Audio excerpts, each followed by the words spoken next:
All right, the Department of Defense is closely monitoring any threats to that American airbase in Qatar targeted by Iran in its retaliatory strikes. So CBS News Pentagon correspondent Charlie Daggett joining us live now. Charlie, thanks for being here. Can you tell us more about the American assets on these bases? Yeah, well, first of all, I have some more details to share. This came from a defense official who said the missile attack on Al Udeid happened around 7:30 local. Central Command successfully defended against the attack, the official confirms. As has been confirmed elsewhere, no injuries to personnel. But it's not just what it has at that base, but really what it is. It's the main overseas hub for CENTCOM. That stands for Central Command. And that is responsible for overseeing Iran, Iraq, Syria, Afghanistan, and part of the evacuation of Afghanistan, which I actually was at Al Udeid for. And more recently, of course, coordinating or helping to coordinate the attack against Iran. So there's a good symbolic reason for Iran to take aim there. In terms of assets, there are roughly 8,000 or 9,000 troops. That may have been minimized. I'll tell you why in a sec. It's about 60 acres, square acres. It's got two 12,000-foot runways, and it is equipped, among other things, with a battery of Patriot anti-missile systems. But really, it's just two huge runways, and that's what it's there for. And in terms of the assets that are there, there would be hardened shelters, by the way, for troops to get down in and or under.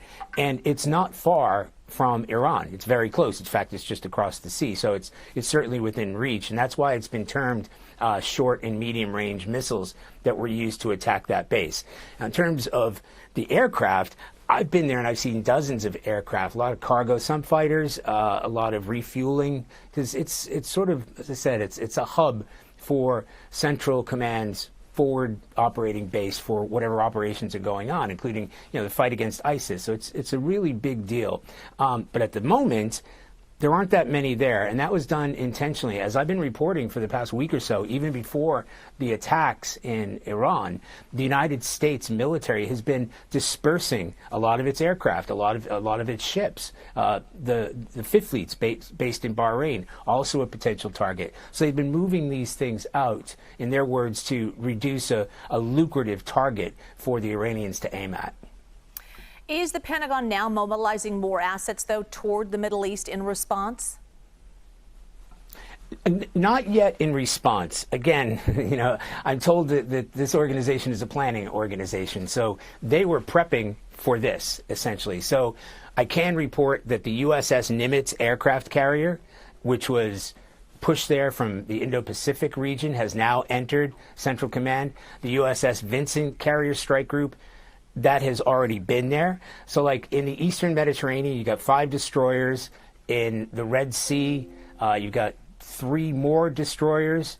In the Arabian Sea, 1, 2, 3 more destroyers there, a cruiser, the Princeton, and 3 others. So you've got more than a dozen destroyers. And those are really important because those destroyers can launch cruise missiles and interceptors, essentially to provide force protection. And also, as we now know, there's at least one submarine there, probably a number of submarines. They never talk about that for obvious reasons, but one submarine that was involved in the attack against Iran, where it fired 24 Tomahawk cruise missiles. So you're talking about a ton of military hardware, primarily for force protection, but then just, it's a security blanket against whatever Iran might throw at them.